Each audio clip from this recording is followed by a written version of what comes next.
Hello friends, Manoj Kumar ji के GS study केंद्र के यूट्यूब चैनल फिर से आप लोगों का स्वागत है।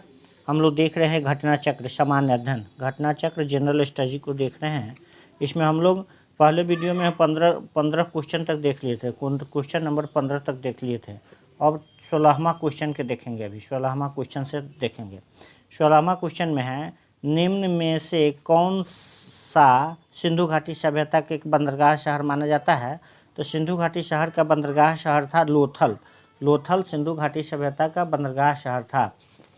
इसके बाद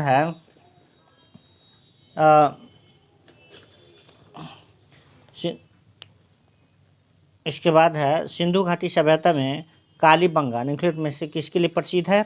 तो कालीबंगा मिट्टी के पात्र के लिए प्रसिद्ध है। कालीबंगा मिट्टी के पात्र के लिए प्रसिद्ध है। कालीबंगा संदर्भकालीन सभ्यता के एक पुरा स्थल है। यह राजस्थान के हनुमानगढ़ जिले में विद्यमान है। कालीबंगा से मिट्टी के पात्र प्राप्त हुए हैं। कालीबंगा से मिट्टी के पात्र प्राप्त हुए हैं।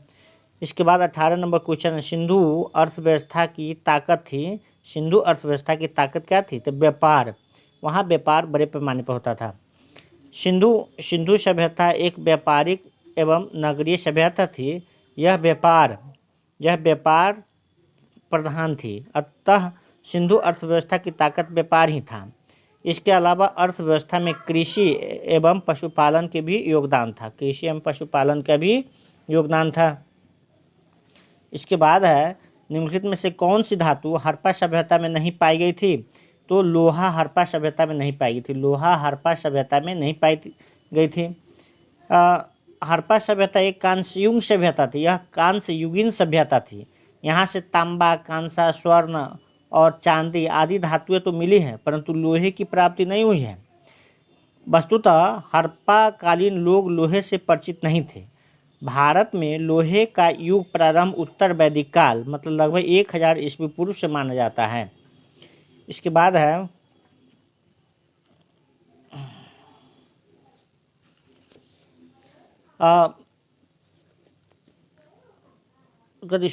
सोर्तुगई यानी सिंधु घाटी सभ्यता किस देश में है? सोर्तुगई सिंधु घाटी सभ्यता किस देश में है? तो अफगानिस्तान में है। सिंधु घाटी सभ्यता का जो सोर्तुगई किस देश में है? तो अफगानिस्तान में है। सोर्तुगई एवं मुंडीगाक सोर्तुगुई एवं मुंडीगाक जो है सिंधु घाटी से संबंधित पूरा स्थल क्षेत्र है जो अफगानिस्तान में स्थित है। कहाँ है? अफगानिस्तान में है। इसके बाद वैदिक सभ्यता से संबंधित कुछ क्वेश्चन है। वैदिक ऋग्वेद में सबसे प्रमुख देवता कौन है? तो इंद्र है। पर उपनिषद पुस्तकें हैं किस पर? तो दर्शन पर आधारित है। 4 जाने माने वर्णों में से पहले स्थान पर कौन सा वर्ण था? तो ब्राह्मण सबसे बड़ा प्रथम स्थान पर थे। श्रीमद्भगवद गीता किस ग्रंथ का भाग है? तो महाभारत का भाग है। भारतीय संगीत का आदि ग्रंथ कहा जाता है, सामवेद को कहा जाता है। इसके बाद किस वेद में वैदिक युग की प्राचीनतम संस्कृति के बारे में सूचना दी गई है? तो ऋग्वेद में किस वेद में वैदिक युग की प्राचीनतम संस्कृति के बारे में सूचना दी गई? तो ऋग्वेद में।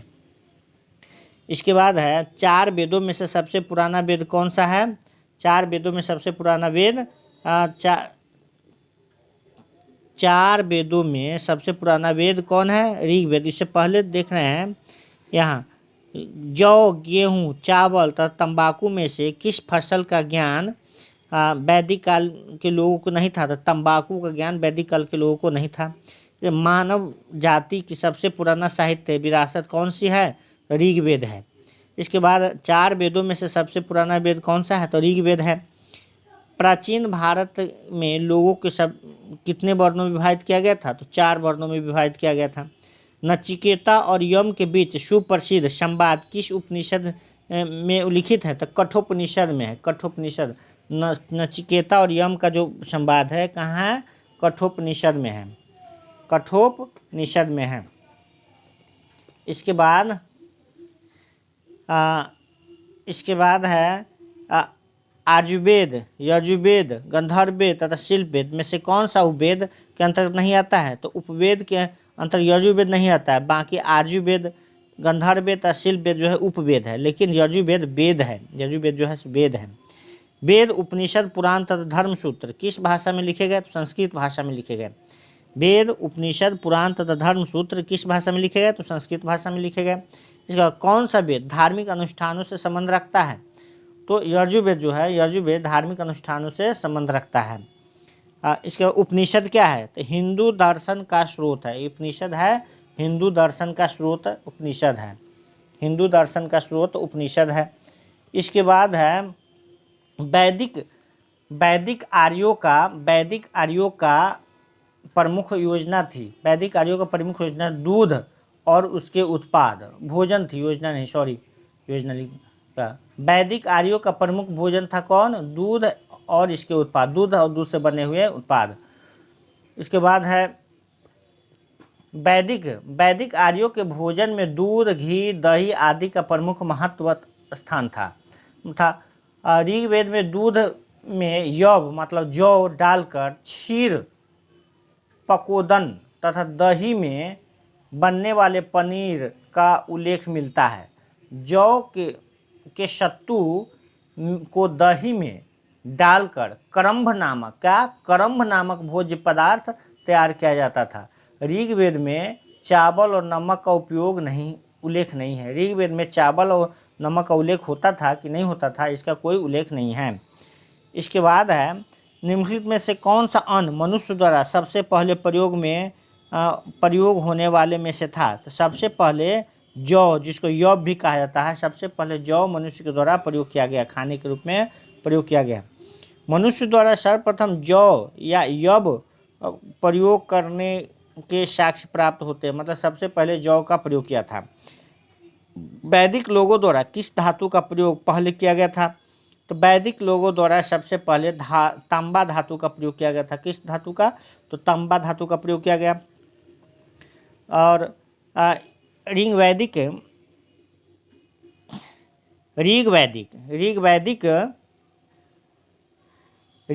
लोगों द्वारा सर्वप्रथम तांबे का प्रयोग किया गया था।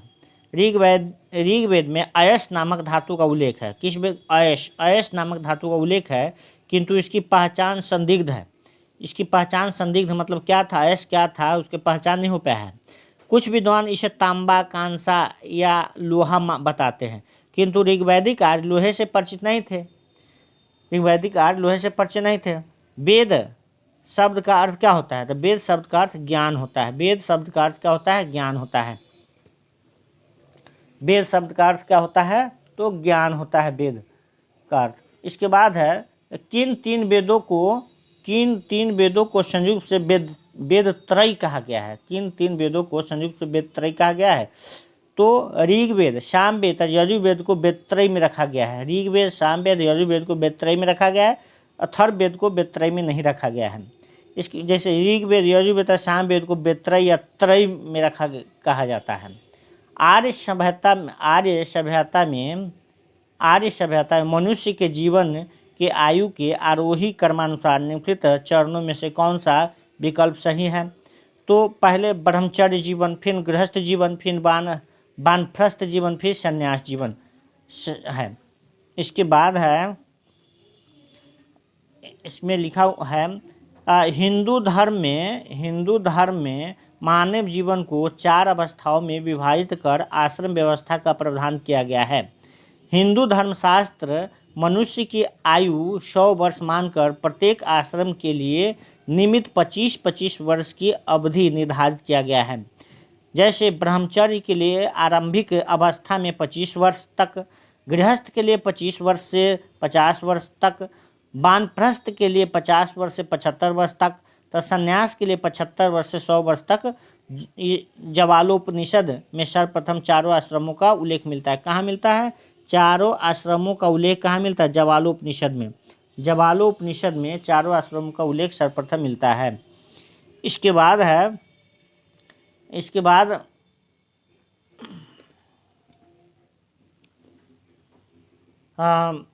जो आर्य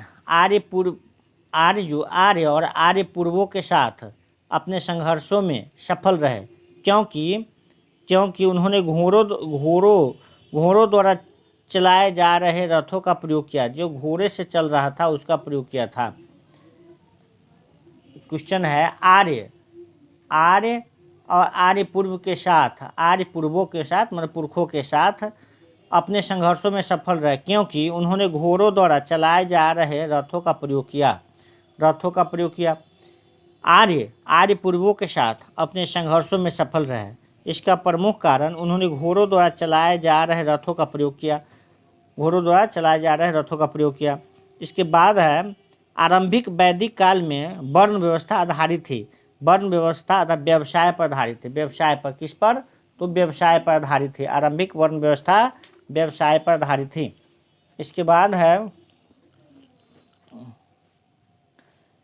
आरंभिक वैदिक काल में वर्ण व्यवस्था व्यवसाय पर आधारित थी, एक ही परिवार के लोग अलग अलग व्यवसाय से जुड़े हुए थे। ऋग्वेद के 9वें मंडल में एक स्थान पर उल्लेख मिलता है कि मेरे पिता वृषज मतलब वैद्य है, मेरी माता चक्की चलाने वाली है और मैं कवि हूँ, लिखा हुआ है ऋग्वेद में। इसके बाद ऋग्वैदिक आर्य पशुचारी लोग थे। यह इस तथ्य से पुष्टि होता है कि क्या ऋग्वेद में गाय के अनेक संदर्भ हैं। अधिकांश युद्ध गायों के लिए लड़े गए। पुरोहितों को दिए जाने वाले उपहार प्रायः गायें होती थी, न कि जमीन। पहले पुरोहित को गाय ही जमीन में उपहार में दिया जाता था।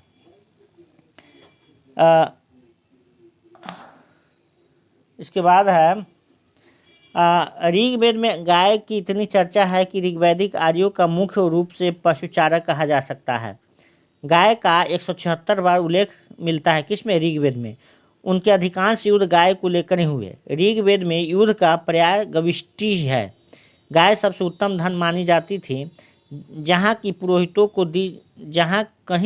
को दी जाने वाली दक्षिणा की बात आई उसमें आमतौर पर गायें ही होती थी और भूमि कभी नहीं होती थी। ऋग्वैदिक लोग गाय चराने, खेती करने और बसने के लिए जमीन पर कब्जा करते होंगे, परंतु भूमि निजी संपत्ति नहीं होती थी। इसके बाद है आर्यों को एक जाति कहने वाला यूरोपीय कौन था। आर्यों को एक जाति कहने वाला पहला यूरोपीय कौन था, तो मैक्स मूलर ने आर्यों को एक जाति कहा था। मैक्स मूलर महोदय आर्यों का आदि देश मध्य एशिया, रोड्स, बैक्ट्रिया को मानते हैं। मैक्स मूलर के अनुसार पामीर के पठार से ही इंडो ईरानी जाति पूर्व में पंजाब तथा पश्चिम में मेसोपोटामिया की ओर गई। के बाद है आर्यन जनजातियों का प्राचीनतम बस्ती कहाँ है। आर्यन जनजातियों की प्राचीनतम बस्ती कहाँ है, तो सप्त सिंधु है। आर्यन जनजातियों का प्राचीनतम बस्ती सप्त सिंधु क्षेत्र में स्थापित हुई थी, जो सिंधु नदी से लेकर गंगा नदी तक विस्तृत थी।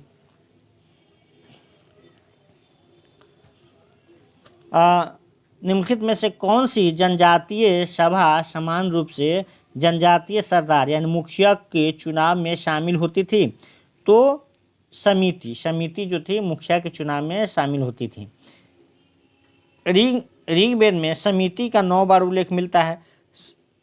समिति को विश्व अथवा जन साधारण की आवाज़ अभिव्यक्त करने वाली संस्था कहा गया है। राजा जनजातीय सरदार के मुखिया, राजा कौन, तो जनजातीय सरदार के मुखिया के निर्वाचन एवं पुनर्निर्वाचन में इसका महत्वपूर्ण योगदान था। किसका, समिति का प्रमुख योगदान था। इसके बाद है राजाभिषेक समारोह का विवरण निम्नलिखित में से किसमें किया गया है, तो ऐतरेय ब्राह्मण में राज्याभिषेक समारोह का विवरण का किया गया है। ऐतरेय ब्राह्मण ऋग्वेद के शाकल शाखा से संबंधित है। ऐतरेय ब्राह्मण ऋग्वेद के शाकल शाखा से संबंधित है। ऐतरेय ब्राह्मण में राज्याभिषेक समारोह का विवरण प्राप्त होता है। वैदिक युग में राजा अपनी जनता से जो कर वसूल करते थे उसे क्या कहा जाता था, तो उसे बलि कहा जाता था, या कोई बलि कहलाता था। वैदिक युग में राजा अपनी जनता से जो कर वसूल करते थे उसे बलि कहा जाता था। बलि को संग्रहित करने वाला अधिकारी भागदूध या भागदूग कहलाता था।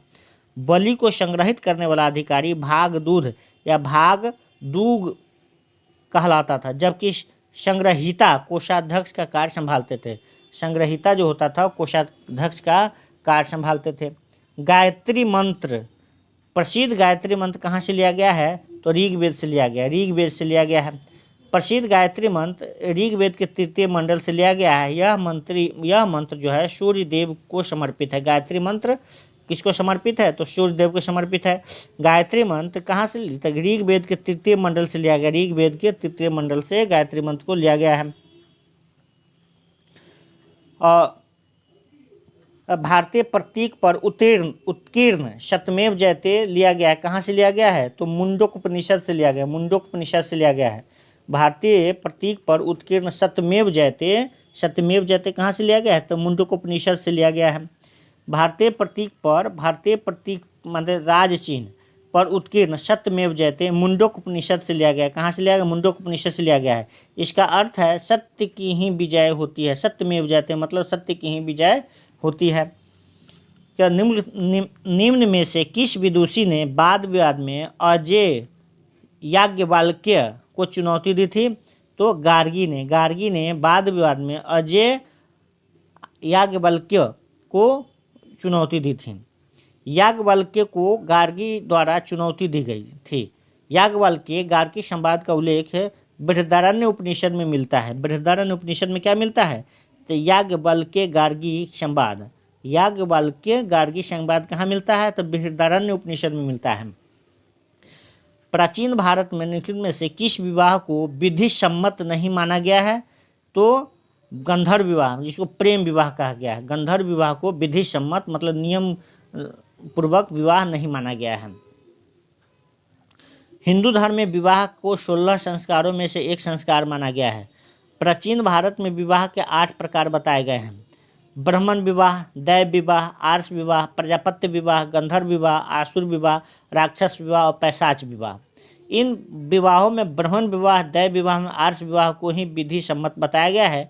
बाकी 4-5 प्रकार के विवाह को विधि सम्मत नहीं बताया गया है। इसके बाद है बौद्ध धर्म से संबंधित महत्वपूर्ण तथ्य। बौद्ध धर्म और जैन धर्म। बौद्ध धर्म, जैन धर्म तो क्या है? किस भारतीय धर्म में 24 तीर्थंकर हुए थे? तो जैन धर्म में 24 तीर्थंकर हुए थे। बुद्ध के उपदेश किस भाषा में है? तो पाली भाषा में। बुद्ध का उपदेश पाली भाषा में है। गौतम बुद्ध की मृत्यु के तत्काल बाद किस बौद्ध परिषद को आयोजित किया गया था? तो पहली बौद्ध समिति, पहली संगति का आयोजित किया गया था। त्रिपिटक बौद्ध धर्म की पवित्र पुस्तकें हैं। त्रिपिटक बौद्ध धर्म की पवित्र पुस्तकें हैं। भरहुत बौद्ध धर्म से संबंधित है। भरहुत जो है बौद्ध धर्म से संबंधित है। भरहुत बौद्ध धर्म से संबंधित है। इसके बाद है जैन तत्व ज्ञान सिखाने के लिए संपूर्ण दक्षिण एशिया की यात्रा किसने की थी? महावीर ने। जैन तत्व ज्ञान है। जैन तत्व ज्ञान सिखाने के लिए संपूर्ण दक्षिण एशिया की यात्रा किसने की थी? तो महावीर ने। जैन धर्म का वास्तविक संस्थापक किसे माना जाता है? तो महावीर स्वामी को। अनुव्रत शब्द किस धर्म से जुड़ा है? तो जैन धर्म से।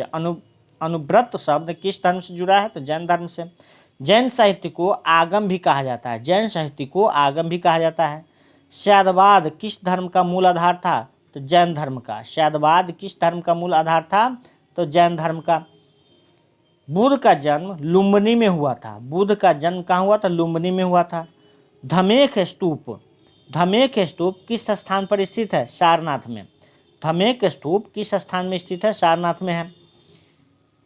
जैन तीर्थंकर पार्श्वनाथ द्वारा प्रतिपादित 4 महाव्रतों में महावीर स्वामी ने 5वें व्रत के रूप में क्या जोड़ा? तो ब्रह्मचर्य को महावीर स्वामी ने 5वें व्रत में ब्रह्मचर्य को जोड़ा। किस प्रदेश में सांची का महान स्तूप स्थित है? तो मध्य प्रदेश में सांची के महान स्तूप है। वर्तमान महावीर ने कौन सी भाषा में अपनी शिक्षा दी? तो प्राकृत भाषा में। प्राकृत भाषा में। अजंता की चित्रकारियाँ जातक की कहानियों को दर्शाती है। अजंता की चित्रकारियाँ जो है कि जातक की कहानियों को दर्शाती है। भगवान बुद्ध द्वारा गृह त्याग की घटना को क्या कहा जाता है? तो महाभिनिष्क्रमण, महाभिनिष्क्रमण कहा जाता है। महाभिनिष्क्रमण। महावीर का मूल नाम वर्धमान था। महावीर का मूल नाम वर्धमान था। बौद्ध साहित्य किस भाषा में लिखी गई है? पाली भाषा में लिखी गई है। बौद्ध साहित्य किस भाषा में लिखी गई है? तो पाली भाषा में लिखी गई है। प्रथम जैन महासभा का आयोजन कहाँ हुआ था? पाटलिपुत्र में। प्रथम जैन महासभा का आयोजन कहाँ हुआ था? पाटलिपुत्र में। धम्म संस्कृत शब्द धर्म का पाली रूप है। धम्म जो है संस्कृत शब्द धर्म का ही पाली रूप धम्म है। किस स्थान पर गौतम बुद्ध की मृत्यु हुई थी? कुशीनगर में। कुशीनगर में गौतम बुद्ध की मृत्यु हो गई थी। महायान पाठ किससे संबंधित है? तो बौद्ध धर्म से है। महायान पाठ किससे संबंधित है? तो बौद्ध धर्म से संबंधित है। हीनयान स्कूल का सबसे महत्वपूर्ण काम कौन सा है? महावस्तु। महावस्तु। हीनयान स्कूल का सबसे महत्वपूर्ण काम कौन सा है? तो महावस्तु है। तीर्थंकर शब्द किस धर्म से संबंधित है? जैन धर्म से। जैन धर्म से संबंधित तीर्थंकर। गौतम बुद्ध का वास्तविक नाम क्या था? सिद्धार्थ। गौतम बुद्ध का वास्तविक नाम क्या था? सिद्धार्थ था। इसके बाद कैवल्य कौन से धर्म से संबंधित है? कैवल्य जैन धर्म से संबंधित है।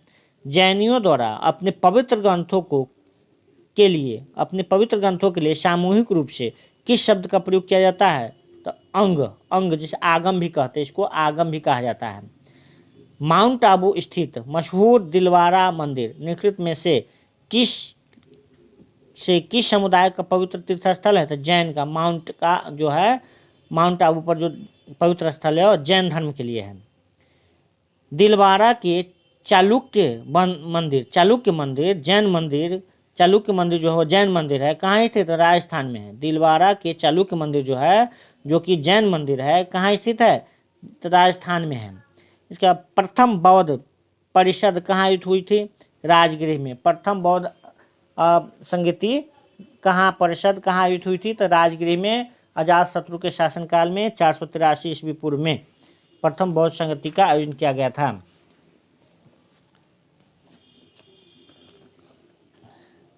इसके बाद है गौतम बुद्ध का जन्म स्थान किसके द्वारा अंकित किया जाता है? तो अशोक मौर्य का रुक्मिणीदेही स्तंभ। अशोक मौर्य का रुक्मिणीदेही स्तंभ में गौतम बुद्ध का जन्म स्थान के बारे में दिया गया है। अशोक के रुक्मिणीदेही लघु स्तंभ लेख से पता चलता है कि वह अपने राज्याभिषेक के 20वें वर्ष लुम्बिनी ग्राम में गया। उसने वहाँ पत्थर की दीवार बनवाई और शिला स्तंभ खड़ा किया। वहाँ भगवान बुद्ध का जन्म 563 ईस्वी में हुआ था। अतः लुम्बिनी ग्राम का भूमिकर घटाकर 1/8 भाग कर दिया। कितना कर दिया? 1/8 भाग कर दिया। बुद्ध किस वंश से संबंधित थे? बुद्ध शाक्य वंश से संबंधित, शाक्य कुल के थे। गौतम बुद्ध के बौद्ध धर्म के प्रवर्तक महात्मा बुद्ध शाक्य वंश से संबंधित थे। उनका जन्म कपिलवस्तु के लुम्बिनी में शाक्य मुखिया सुयोधन के यहाँ हुआ था। प्रथम बौद्ध परिषद कहाँ आयोजित हुई थी? प्रथम बौद्ध परिषद राजगृह में अजातशत्रु के शासनकाल में आयोजित हुई थी। प्रथम बौद्ध परिषद का आयोजन मगध सम्राट अजातशत्रु के समय में राजगृह की सप्तपर्णी गुफा में किया गया था। राजगृह की सप्तपर्णी गुफा में किया गया था। इस बौद्ध परिषद की अध्यक्षता महाकश्यप ने की थी। इस बौद्ध परिषद की अध्यक्षता महाकश्यप ने की थी। महाकश्यप ने की थी। इसके बाद है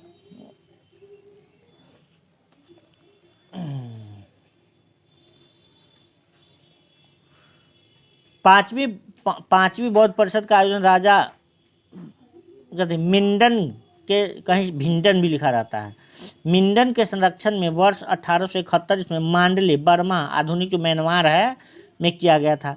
इसकी अध्यक्षता जगराभिवामसा नरिधाभी धाजा तथा सुमंगल सामी द्वारा की गई थी। जबकि हर्ष के समय में कनौज में विभिन्न धर्मों के विशाल सभा आयोजित किया गया था, जबकि अशोक के समय तीसरी और कनिष्क के समय में चौथी बौद्ध परिषद का आयोजन किया गया था। बुद्ध का अर्थ क्या होता है? बुद्ध का अर्थ होता है ज्ञान प्राप्ति। बुद्ध का अर्थ होता है ज्ञान प्राप्ति होता है। बुद्ध का अर्थ होता है 6 वर्षों के साधना के पश्चात 35 वर्ष की आयु में वैशाख पूर्णिमा की रात की एक पीपल के वृक्ष के नीचे सिद्धार्थ को ज्ञान प्राप्त हुआ। उसके बाद वह बुद्ध के नाम से विख्यात हुए। अतः बुद्ध का अर्थ ज्ञान प्राप्ति से है। निम्न में से बौद्ध साहित्य की पहचान कीजिए। जो कौन है? तो त्रिपिटक जो है बौद्ध साहित्य का है। अंग जो है संबंधित है जैन धर्म से संबंधित है। त्रिपिटक बौद्ध धर्म के साहित्य का अंग है। ये है शुद्ध पिटक, विनय पिटक तथा अभिधम पिटक है। परिषद, उपनिषद और आरण्यक वैदिक या ब्राह्मण धर्म से तथा अंग जैन धर्म से संबंधित है। बौद्ध धर्म ने समाज के 2 वर्गों को अपने साथ जोड़कर एक महत्वपूर्ण प्रभाव छोड़ा। वे कौन थे? वे थे स्त्रियां और शूद्र। स्त्रियों और शूद्र को भी अपने धर्म के साथ जोड़ दिया था। इसके बाद बौद्ध धर्म ने स्त्रियों और शूद्रों के लिए अपने द्वार खोलकर समाज पर गहरा प्रभाव जमाया। ब्राह्मण धर्म ने स्त्रियों और शूद्रों को एक ही दर्जे में रखा और उनके लिए न यज्ञोपवीत संस्कार का विधान किया और न वेदाध्ययन का, मतलब न वेद अध्ययन करने का अधिकार दिया था, न ही यज्ञ करने का अधिकार दिया था। बौद्ध धर्म ग्रहण करने पर उन्होंने इस अधिकारहीनता से मुक्ति मिल गई। अधिकारहीनता से मुक्ति मिल गई। इसके बाद है बुद्ध ने अपना प्रथम प्रवचन कहाँ दिया था? तो सारनाथ में। बुद्ध ने अपना प्रथम प्रवचन कहाँ दिया था? सारनाथ में दिया था। बुद्ध ने अपना प्रथम प्रवचन उपदेश सारनाथ कहाँ? ऋषिपत्तनम में दिया, जिसे बौद्ध ग्रंथ में धर्म चक्र प्रवर्तन कहा गया है। बुद्ध ने अपने उपदेश जो है जनसाधारण की भाषा, यानी जो अधिकतर लोग बोलते थे, पाली भाषा में दिया। बौद्ध धर्म में निम्नलिखित मतों पर विश्वास करता था। तो ABC तीनों हैं। दुनिया दुखों से भरी है। लोगों को उनकी इच्छाओं के कारण होते हैं। यदि इच्छाओं पर काबू पा लिया जाए तो निर्वाण मिल जाएगा। तो बौद्ध धर्म का यह मान्यता था।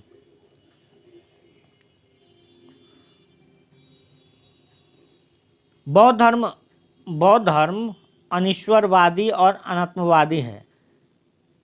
इसके अनुसार दुनिया दुखों से भरी है। लोगों को दुख उनकी इच्छाओं यानी तृष्णा के कारण होती है। यदि इच्छाओं पर काबू पा लिया जाए तो निर्वाण मिल जाएगा। धातु से बने सिक्के सबसे पहले प्रकट हुए थे। धातु से बने सिक्के सबसे पहले प्रकट कहाँ हुए थे? धातु से बने सिक्के सबसे पहले प्रकट हुए थे बुद्ध काल में। धातु से बने सिक्के सबसे पहले प्रकट हुए थे बुद्ध के काल में। भारत के प्राचीनतम धातु के सिक्के जो 5वीं अथवा 6ठी शताब्दी ईस्वी पूर्व बुद्ध काल में के हैं, जिसे पंचमार्क या आहत सिक्के कहा जाता है। ये अधिकांशतः चांदी के हैं, परंतु कुछ तांबे के आहत सिक्के भी प्राप्त हुए हैं। इन्हें आहत इसलिए कहा जाता है क्योंकि इस पर अलग से ठप्पा मारकर विभिन्न प्रतीक अंकित किए गए हैं। ऐसे सिक्के समूचे देश में तक्षशिला से मगध तक और मगध से मैसूर तक मिले हैं, सभी जगह मिले हैं।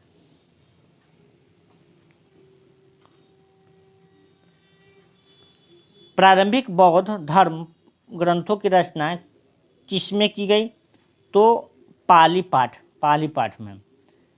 प्रारंभिक बौद्ध धर्म ग्रंथों की रचना पाली पाठ में की गई थी। पाली उस समय आम जनों की भाषा थी। बाद में बौद्ध धर्म ग्रंथ संस्कृत में भी लिखे गए। ग्रंथ को संस्कृत में भी लिखे गए। आरंभिक बौद्ध साहित्य किस भाषा में रचे गए? तो पाली भाषा में रचे गए। आरंभिक बौद्ध साहित्य किस भाषा में रचे गए? तो पाली भाषा में रचे गए। निम्नलिखित में से कौन सा एक भारत में उत्पन्न सबसे बाद वाला बौद्ध धर्म का ग्रंथ है?